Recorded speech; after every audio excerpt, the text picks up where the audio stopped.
I've come early. Nonsense. Early does not exist in the eyes of destiny. Sit.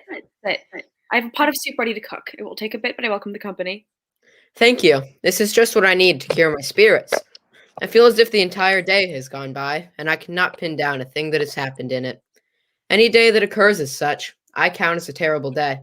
Well, a terrible day can be turned on its head by a good night. Did you have a terrible day? I'm sorry. I must not complain. I've had much worse.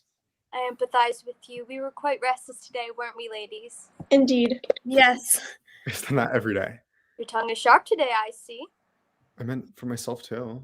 Soup's on. It'll need a bit before it's ready. I'm sure it's worth the wait. It smells delicious.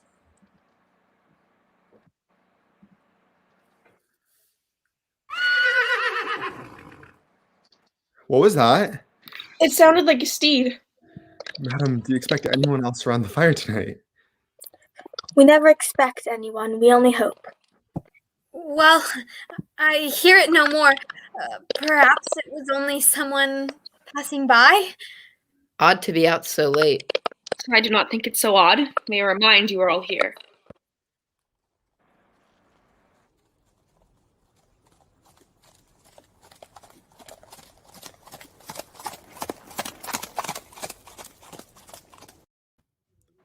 Lord, but it got close very quickly. A lone horseman wandering in the night.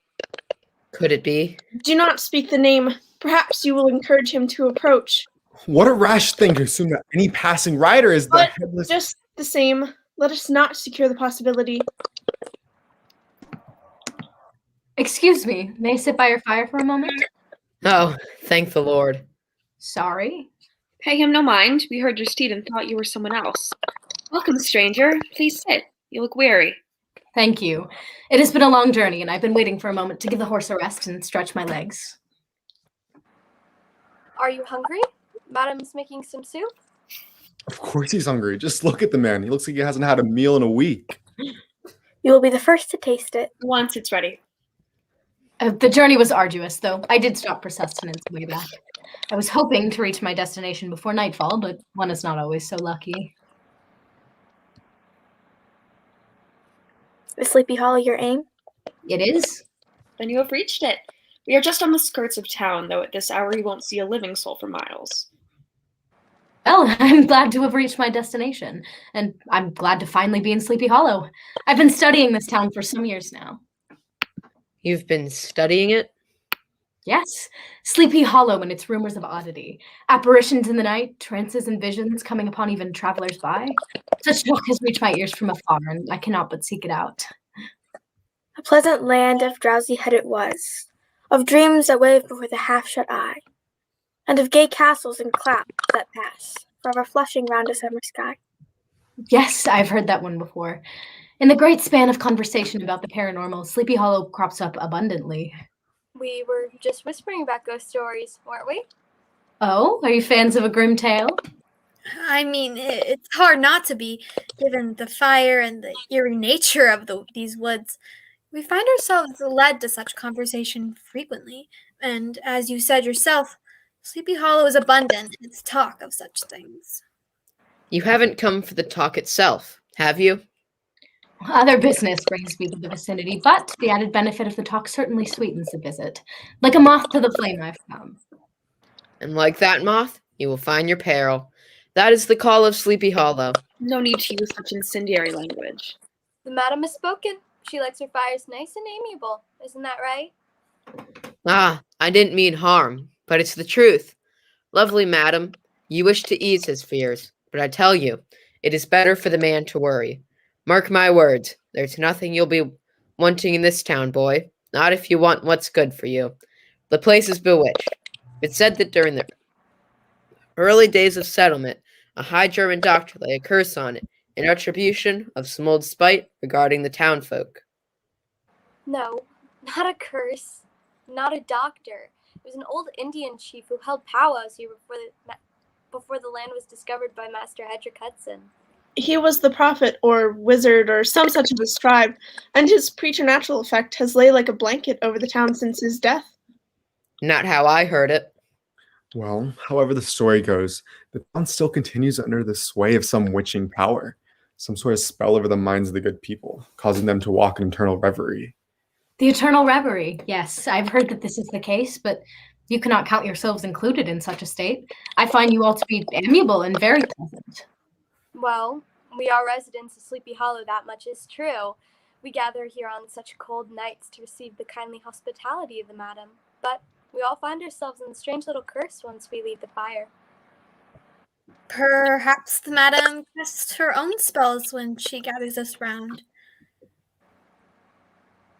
The madam does not curse us. Then a counter curse, perhaps. The weary traveler is right. I feel quite lucid right now. A curse certainly makes sense for all the stories that have accumulated. It would be wonderful to hear some stories from the town's very own residents. I dare say we could tell you a few. And it is good to hear that you all persevere in keeping these stories alive. Is that not the objective of stories? To keep them alive, so in turn keeping ourselves alive. What? Shall we die without story? Many ghost stories are cautionary tales. And yes, I believe we would die without story. Our spirits, at least. And the spirits that the stories speak of are certainly kept alive in their retelling. The spirits are dead. Back in my own village, there is no encouragement for ghosts. The tales are few and far between, though I should say the blame may fall on a constant desire for travel. Any ghost would scarcely have time to finish their first nap and turn themselves in their grave before their surviving friends have traveled away from the neighborhood, so that when they walk out at night to walk their rounds, they have no acquaintances left to call upon. Sleepy Hollow does not abide by those rules. Most of the townfolk have been here their whole lives.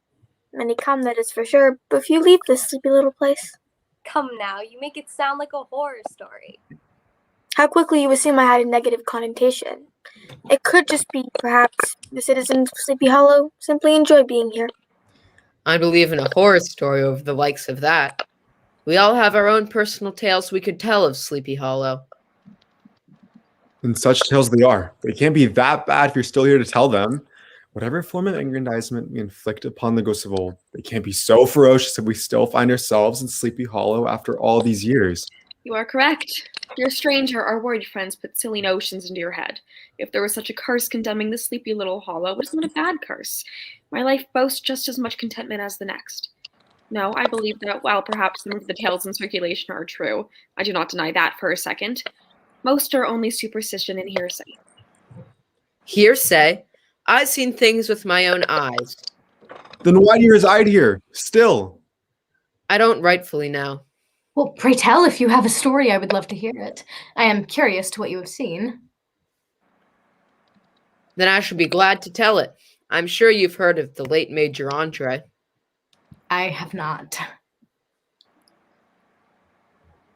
Then that is a surprise, for I should think that of any of the stories of Sleepy Hollow, Major Andre's should be widely known. Or at least the wretched soul's name. Major Andre? The man who struck a deal with Benedict Arnold? I do not know the name. Let me tell the story. John Andre was a British lieutenant involved in the defense of St. John's, which, as I hope you know, we took in 1775. He became a prisoner of war and was transported to Lancaster, Pennsylvania. He was such a charismatic young fellow, well educated, and in his time as a prisoner of war, he became well liked by many. Perhaps that gave him more freedom than the American soldiers realized. In 1780, he made secret negotiations with Benedict Arnold for the surrender of West Point in exchange for £20,000. You at least must have heard of that. He was returning to New York after his secret liaison when he met 3 American militiamen near Sleepy Hollow, right by that tulip tree in the middle of town. I know not what words were exchanged, but old Andre must have mistaken one of the men for a Hessian, and therefore thought the men to be loyalists, consequently revealing himself as a British officer. Well, what do you do with a well-loved man who betrays your country? You must try him for espionage. There's no way around it. It's how the world works. But he had many men fighting for him, to be sure. The British Army attempted to exchange Arnold for Andre to no avail. Alexander Hamilton himself, who was then Washington's close aide, intervened and requested death by shooting, which was Andre's preference. And by all means, it would have been a much more pleasant death than a hanging. But Washington made it clear that he was to be punished as a spy. So Major Andre was convicted and then executed in October of 1780. Forgive me, but this does not sound like a ghost story. You said you had seen something to inspire the tale? Yes, I did say that. His execution was perhaps not worthy of a ghost story, no. But let us examine in our minds the tulip tree, which stands on the spot of Entree's capture. Have you seen it? No, of course you haven't seen it. You've only just arrived. Enormous it is, towering like a giant above all the other trees of the neighborhood, and forming a kind of landmark. Its limbs are gnarled and fantastic, twisting down almost to earth and rising again into the air. It's known universally as Major Andre's tree. It was at this tree that Andre made his mistake and was apprehended, where they searched his pockets and captured him. Many regard the tulip tree with a mixture of respect and superstition, partly out of sympathy for the fate of its ill-starred namesake, and partly from the tales of strange sights and doleful lamentations told concerning it. Many pass this tree and speak of an ill feeling in that vicinity, and in truth, every time I draw near, I feel something strange in me. There have been nights when I swore I saw something white, hanging in the midst of the tree, but there was never anything there. I would hear a groan, but it was always the rubbing of one huge bow against another, as they swayed about in the breeze. Yes, there was always an explanation for the noises and the illusions that a fearful passerby might conjure, but never any explanation for the desolation that one feels as they pass Major Andre's tree. It is always more than just sympathy or uneasiness that one feels near this arboreal beast. It is that sense of despair, of sickened realization, of abandoned hope, that only Andre could have felt when he was discovered, and what a quick mistake he made, and what an eternal consequence. He betrayed our country. I believe that warrants some sort of punishment, though perhaps not execution. The thought of that makes my skin crawl. He was a British citizen. He had lived here for many years, but as a prisoner of war. We may condemn Andre as Americans, but I cannot bring myself to condemn him as a human being. What an admirable tale, but there's a detail that fails to follow logic. Why does his spirit haunt the tree and not the grave where his body lies? Would you be able to get the place of your biggest mistake off your mind? No, I imagine not. Well, I suppose then I must go. So soon? Please return when you can. What a chilling story. And the way he told it, he seemed deeply affected. It's a personal story for him. I've heard him tell the tale many a time around this same fire. Tell me, does the story remain the same in each retelling? I beg your pardon? Sometimes I find that the more a body tells a story, the longer it gets, or the more involved. I think you will find, dear stranger, that from your new acquaintance, the tale is ingrained on his mind and changes not a bit. To change would be a kindness. Well, it is chilling all the same. If it's a chill you want, then you must hear about the legend of the Lady in White.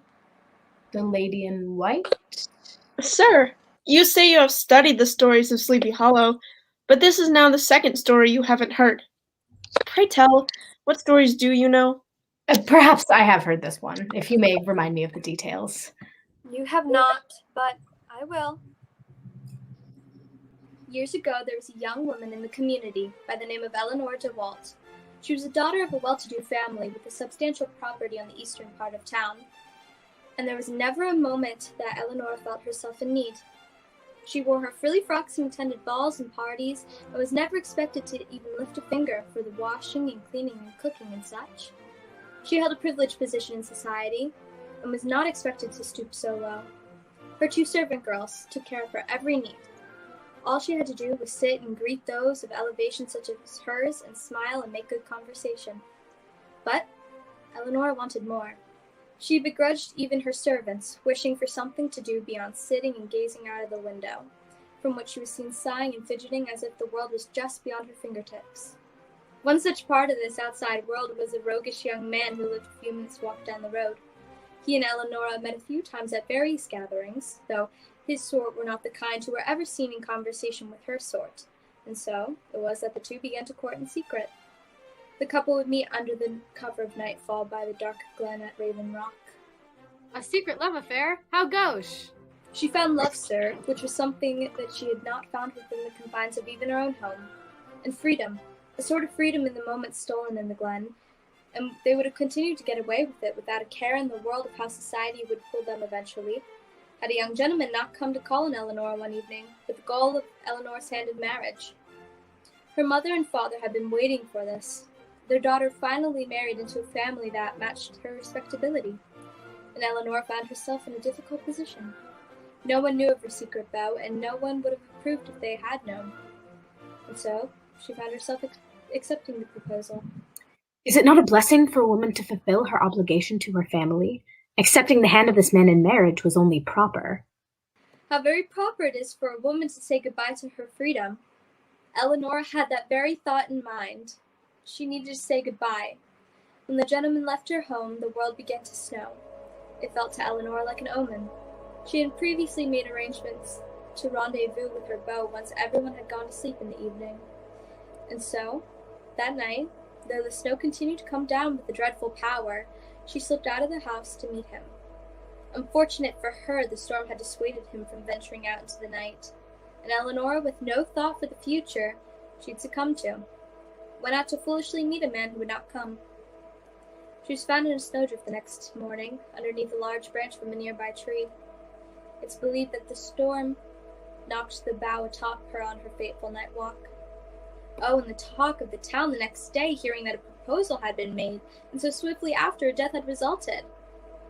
Her beau remained silent, unwilling to be caught up in the ordeal, and so her death became a speculation. But death could not contain her, it seemed, for it was not long before Eleanor's ghostly apparition was seen gazing through the windows of the DeWalt house, and on stormy evenings many have caught a glimpse of Eleanor at Raven Rock. She is gowned in white, gaunt, and colorless as the snow, gazing right through you in her search for her beau. And many have claimed to hear her shriek as if the wind itself had been given a voice, an echo of the moment that the fallen tree befell her.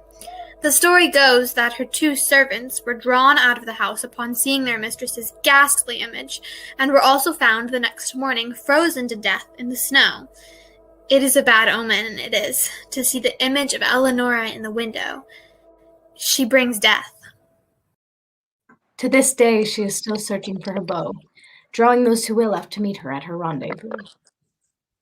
Perhaps, or perhaps she's searching for her escape. She never found one in the end. Going out and getting herself killed certainly wasn't an escape. Imagine being stuck as an apparition instead of living a lavish life such as hers, with men at her doorstep and her shared happy secrets. A life well wasted, if you ask me. I'll leave the storytelling up to the rest of you now. We must be on our way. There's someone we're meeting on the other side of town. Farewell, and thank you for the tale. Sir, you seem to have a quip for every story told. Perhaps you have a better tale to tell? I have, in fact. These fine people of whom our company comprised told wonderful tales, but there's nothing to be afraid of in these stories. If I were to see a specter, I would certainly be afraid. Not from the stories these good folks have told. You'd just be sad. How sad for Major Andre, how sad for the Lady in White, but both tales easily avoidable. One cannot state the simplicity of a task without having done it. Perhaps not, but fear is the target of a good ghost story. It must remind us of our own frail state in life, subject to fate's grasp. Fear brews in all of us, well, most of us, and dictates what our every action shall be. We fear a life of poverty and squalor, so we set off to do our day's work to provide for ourselves and our families. We fear disease and decay, so we treat our bodies with hearty food to keep us nourished and strong. But nothing is greater than the fear we instill in each other.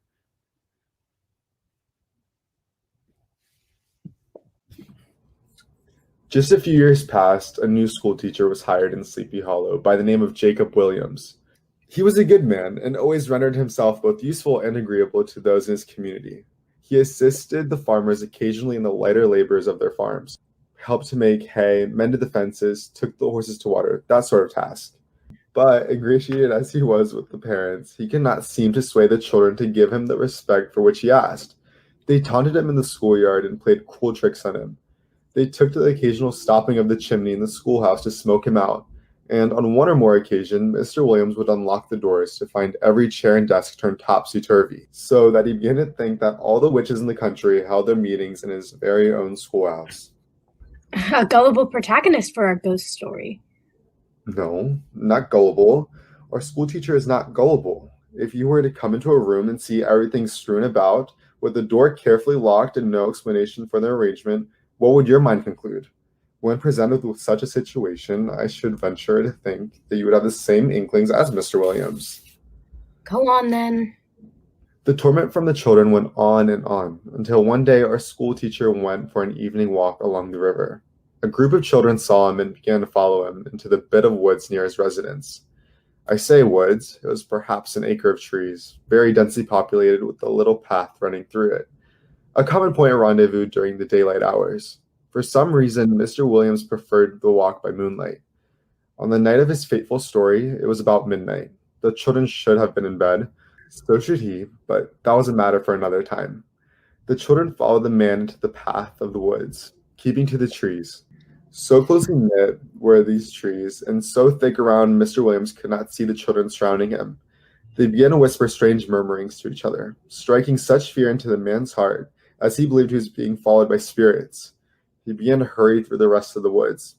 Though hurrying in the wooded path can prove treacherous, just as Mr. Williams was about to break through to open air, one of the children reached out from the place behind the tree and grabbed a hold of the man's ankle, hoping to give him an extra fright. And that it did, so much that Mr. Williams' heart seized right on the spot. He died of fright? If only Mr. Williams had been a bit braver, perhaps he would still be teaching those unruly children, still going on those night walks. But at last, fear is what gets you in the end. It's an important lesson. Never let fear overcome you. It is a rule I abide by, so much that such silly stories of our companions' past not ruffle me in the least. Is fear not the fun of such a story? There would be no reason to tell such tales if your audience did not want to feel the thrill. Perhaps, though it shows a truly courageous man whose heart does not quicken at such silly stories. Someone of sound mind and heart. Mr. Williams would not have managed, that is for sure. He died at the cost of a harmless prank. He was found the next morning, the town was shaken by this event, and arrangements were made for the funeral. A new school teacher was hired, and life went on, but to this day, you may occasionally see our old school teacher making his way through the wooded path, or perhaps through the window of the schoolhouse you will see him sitting in a silent reverie, thinking about the prank that sealed fate. Were the students ever punished? No one ever knew the man had died at their hands. His body was found at the edge of the woods, and it was assumed he died alone. The children never said a word. Are you one of the children? No, this was a few years back. I must ask you to leave now. Me, but... You may return tomorrow evening. You will be late. Wait. Yes. I suppose I will return. Thank you, madam. Whatever can he be late for at this hour? My dear stranger, tell me, do you know the legend of the Headless Horseman? It has a familiar ring to it. I thought it might. Shall I stoke the memory in your mind? Of course. I love a good story. You have all heard the horseman thundering past at some point or another, said to be the apparition of a Hessian trooper who was killed in some battle of the Revolutionary War. The legend has it that his head was carried away by a cannonball, and his body was buried in the old church by the bridge in Sleepy Hollow. It is said that the ghost rides forth to the scene of the battle in nightly quest of his head. Have you seen him?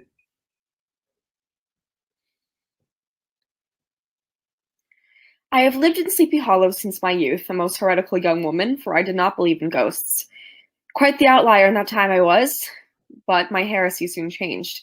I was on the far side of town one night and was subjected to the misfortune of a jilt.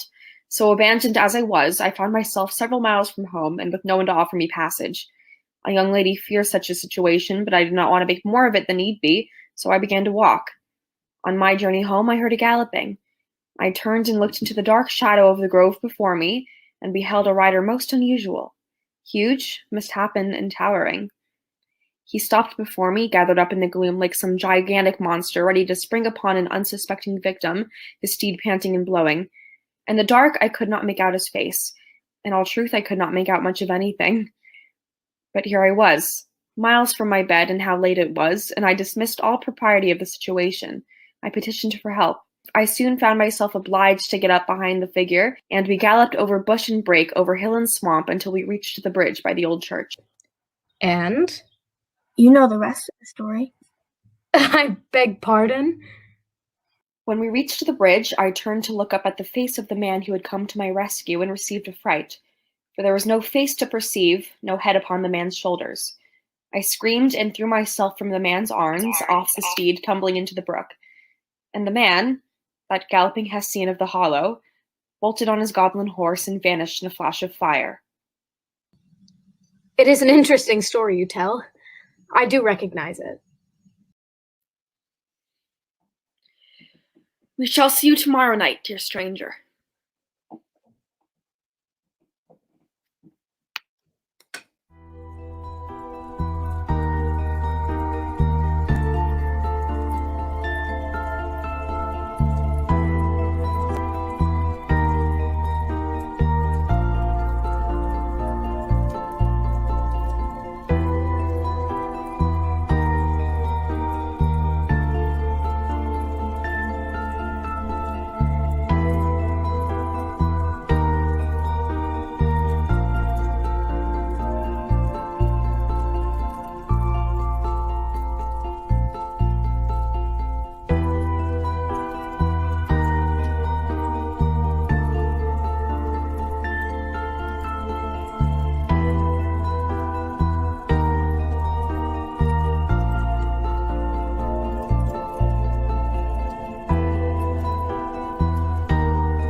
Hello, my name is Benny Benamati, and for the past 7 months, I have been directing and teaching these fabulous student artists.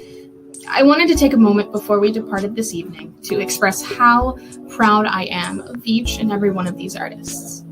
Not only did they come to class with eager minds to listen to whatever ramblings I had for the day, they did it in a medium uncharted by most: virtual theater. To be honest, even as a professional, when the pandemic hit, I was wary of the idea of virtual theater. But these students proved to me that this art form can thrive on stage and online. These students took on the challenge and succeeded in ways that a teacher can only dream of. From in-depth character analysis to creating their own production from start to finish, these artists tackled it all. And now that journey has come to an end. Now that we are at this point in our academic year, I would like to take an opportunity to personally thank the parents of these incredible artists for believing in the value of arts education, but also allowing your students to join me on this wild and uncertain ride. Most of all, I want to thank my incredible students. Lily, Jonathan, Liv, Cece, Sophie, Ava, Libby, and Hassan. You have all been an amazing group of creative minds to work with. Thank you for giving your all. Thank you for being vulnerable and being authentically you all the time. Thank you for all the memories. Thank you for the quotes. Thank you for the almost relentless teasing.